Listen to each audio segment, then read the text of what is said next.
অনেক সময় দেখবেন আপনি যাকে বেশি ভালোবাসবেন সে আপনার থেকে তাড়াতাড়ি দূরে সরে যায়। আমি বলছি জীবনে মিলে কিনা দেখেন, আপনি যার প্রতি বেশি আস্থা রাখবেন সে যত দ্রুত আপনার থেকে আস্থা ভেঙে ফেলবে। আপনি যার প্রতি বেশি ডিপেন্ডেন্ট হবেন সে বেশি আপনাকে ধোঁকা দিবে। আপনি যাকে বেশি বিশ্বাস করবেন এই দুনিয়ায় দেখবেন কেমন জানি সে চেহারায় পাল্টাই ফেলছে, কেমন কেমন জানি ইচ্ছাই হোক অনিচ্ছাই হয়ে যায়। এক কথায় আপনি আমরা এই দিলে যাকে বেশি জায়গা দিই সে কেমন জানি তাড়াতাড়ি দূরে সরে যায়, কেমন জানি তার সাথে আমাদের সম্পর্কটা দূরত্ব হয়ে যায়। এটা কেন হয়?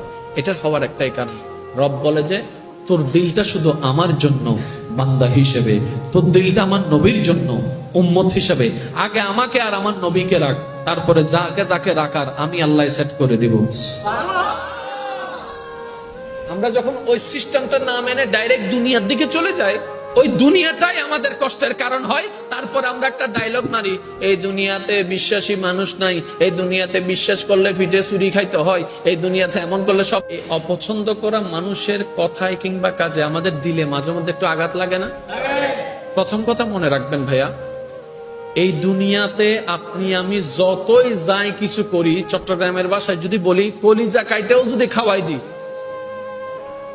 খাওয়ার পরে বলবে যে লবণ কম হয়েছে। কলিজা খাওয়াইছেন এটাতে বলবে না, ওই লবণ কম হয়েছে এটা ঠিকই বলবে। এই পৃথিবীর একটা নিজাম, একটা নিয়ম হচ্ছে আপনি আমি হাজার চেষ্টা করলেও পৃথিবীর সবাইকে খুশি রাখতে পারবো না, এটা অসম্ভব। বদনাম ছিল, বদনাম আছে, বদনাম থাকবে। বুঝার জন্য বলা, সৃষ্টি জগতে আমাদের নবীর মতো আর কেউ আছে? আর একটু জোরে বলেন। আমাদের নবীর মতো সুন্দর চরিত্রওয়ালা, যার চরিত্রের প্রশংসা স্বয়ং রব কোরআনে করেছেন, এমন চরিত্রওয়ালা আর কেউ আছে? অথচ এই দুনিয়া, এই সমাজ, হাজার মানুষ সাক্ষী সেই নবীর চরিত্র নিয়েও একদল প্রশ্ন তুলেছে, একদল বিরূপ মন্তব্য করেছে। তাহলে যেই দল, যেই জায়গায়, যেই দেশে, যেই পৃথিবীতে, যেই কালচারে নবী রাহমাতুল লিল আলামিনের মতো একজন আল্লাহর নবীর চরিত্রকে পর্যন্ত কথা বলতে মানুষ দ্বিধা করছে না, সে জায়গায় আপনি আমি আর কে?